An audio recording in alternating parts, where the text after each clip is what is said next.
చిగురించబోతుంది. గొప్ప దినాలను చూడబోతున్నావు. నీ యేసుకు సమస్తము సాధ్యమే.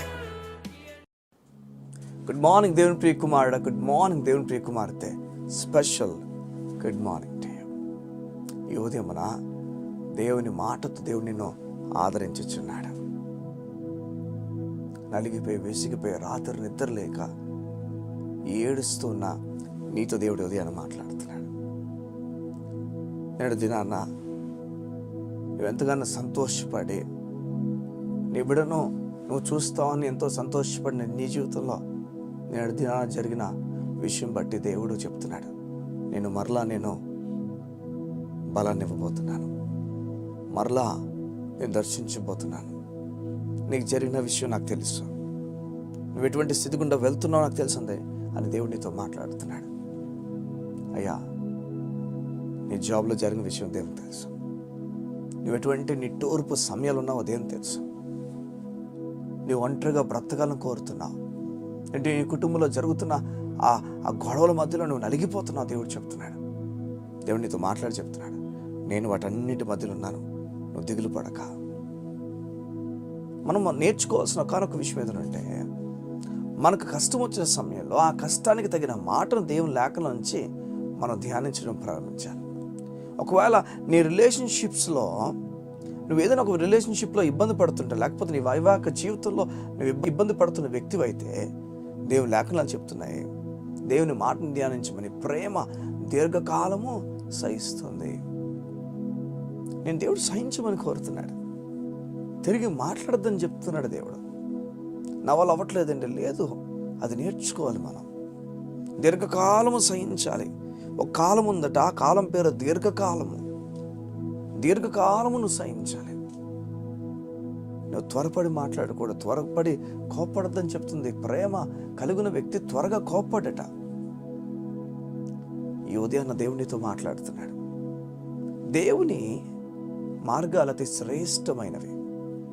వాటిని మనం పట్టుకొని వెళ్ళినప్పుడు అవి మన జీవితాన్ని మారుస్తాయి, కడతాయి, ముందుకు నిలబడతాయి. అర్థమవుతుందా దేవుని ప్రియ సంగమా? ఈ ఉదయాన్న నువ్వు దేవుని మాట వైపుగా నీ కన్నుంచాలి. ఓ మాట ఉంటుంది దేవుని లేఖనం 105వ కీర్తనలో 3వ అధ్యాయంలో ఈ విధంగా ఉంటుంది, యెహోవాను వెతుకువారు. యెహోవాను ఎవరైతే వెతుకుతారో చూసారా, ఈ లోకంలో చాలామంది ఉద్యోగాలు వెతుకుతారు, వ్యాపారం గురించి వెతుకుతారు, ధనం గురించి వెతుకుతారు, బలం గురించి వెతుకుతారు. నీవైతే యెహోవా గురించి వెతకమని దేవుని లేఖనాలు చెప్తున్నాయి. నీ ప్రతి సందర్భంలో ప్రతి విషయంలో దేవుని వెతుకు, దేవుని వైపు నీ కన్నులుంచాం. మనం ఏం చేస్తామని చెప్పండి, మనం ఈ లోకం వైపు కన్నులుంచుతాం.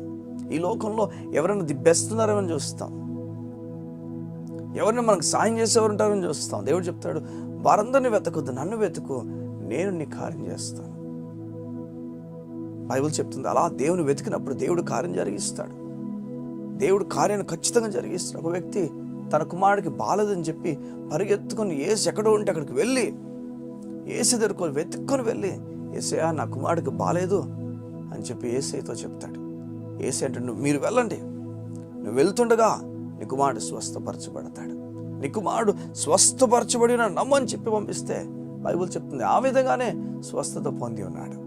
నేను చెప్తున్నాను కదా, యేసునందు నీ దేవుని యందు విశ్వాసం ఉంచినప్పుడు, ఆయన వెతికినప్పుడు ఆయన నీ హృదయంలో సంతోషాన్ని పుట్టిస్తాడు. నీ హృదయం ఆనందించుచుందట, నీ హృదయము సంతోషించే విషయాల వైపు తీసుకెళ్తాడు దేవుడు. దేవుడు నీతో మాట్లాడి చెప్తున్నాడు, నీ హృదయం ఆనందిస్తుంది, నన్ను వెతుకు. అక్కడ ఈ విధంగా ఉంటుంది, యెహోవాను వెతుకువారు హృదయంలో సంతోషిస్తారు. మనం బయటికి నవ్వడం చాలా చోట్ల మనం చేస్తాం. మనకు నచ్చని వ్యక్తులు మనకు ఎదురైనప్పుడు, కొన్ని సందర్భాల్లో మనకు నచ్చినప్పుడు, ప్రతి చోట కూడా మనం బయటికి మామూలు నవ్వేసి వచ్చేయడానికి ట్రై చేస్తాం. మనం అనుకుంటాం, ఎలాగోలు ఇది గడిచిపోతే బాగుంటుంది, ఈ సమయాన్ని గడిచిపోతే సరిపోతుంది. దేవుని లేఖనాలు చెప్తున్నాయి, నీవైతే ఆయన వెతికినప్పుడు నీ హృదయంలో నువ్వు సంతోషపడతావు, నీ హృదయంలో ఆనందపడతావు. వివరించలేని ఆనందం ఇది, వివరించలేని సంతోషం అది. ఈ ఉదయం అట్టి సంతోషం దేవుడు నీకు అనుగ్రహించునుగాక. సంగమా, ఈ ఉదయమున నీ హృదయములో ఆనందం పుట్టునుగాక. నీ హృదయములో దేవుడు ఆనందమును పుట్టించునుగాక. దావీదు జీవితంలో తన హృదయంలో ఎంతగానో ఆనందం పొందాడు. ఎందుకంటే కారణం, తనకు శత్రులు అవుతున్న కొలది ఇంకెక్కువ అధికంగా దేవుడి వైపు తిరిగాడు, దేవుని వెతికాడు. ఆ దావీదు చెప్తున్నాడు, యెహోవాని వెతకండి, దేవుని వెతకండి. దేవుని వైపుగా నీ కన్నుంచు. దేవుని వైపుగా నీ కన్నుంచినప్పుడు నువ్వు దేవుని బట్టి సంతోషపడతావు. యువతి అన్న, ఏది నీకు నిరాశ కలుగు చేస్తుంది నాకు తెలియదు, ఆ విషయంలో దేవుని వెతుకుతుండగా నీ హృదయము సంతోషించబోతుంది. కళ్ళు మూసుకుంటావా? యువతి నీ గురించి ప్రార్థన చేస్తాను. మా ప్రియ పరలోకపు తండ్రి, నీకు వందనాలు.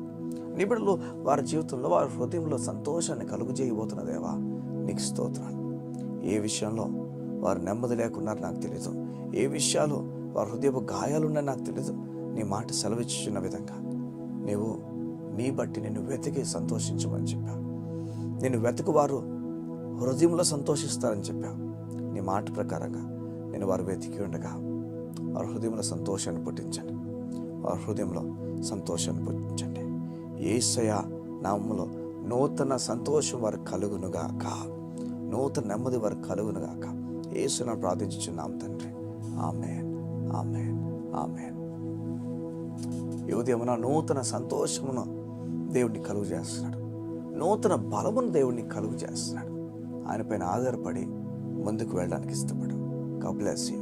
See you tomorrow.